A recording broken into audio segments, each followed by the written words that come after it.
Andhra Pradesh public service commission 691 పోస్టులకి notification అయితే ఇవ్వడం జరిగింది.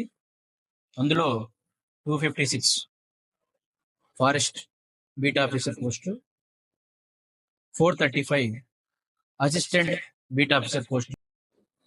వీటికి ఏజ్ క్రైటీరియా వచ్చేసరికి 18 to 30 years ఉండాలి.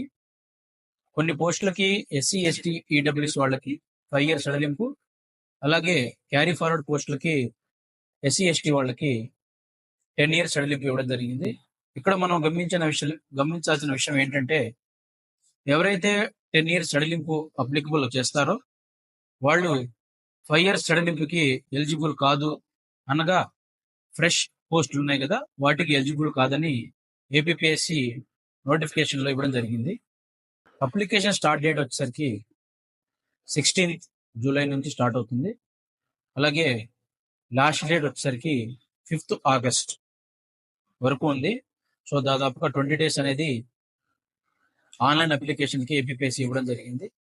Forest beat officer, assistant beat ఆఫీసర్కి క్వాలిఫికేషన్ ఇంటర్మీడియట్ అయి ఉండాలి.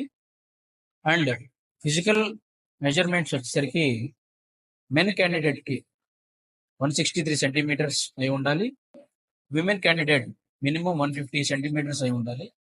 అలాగే 4 hours male candidate 25 kilometers walk చేయగలిగి ఉండాలి.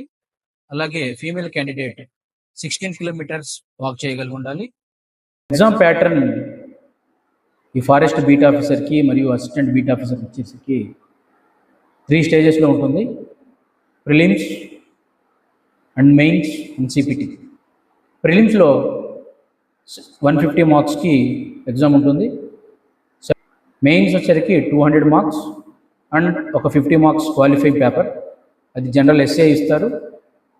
తర్వాత CPT computer proficiency test 100 marks ఉంటుంది, 1 hourలో రాయాల్సి ఉంటుంది.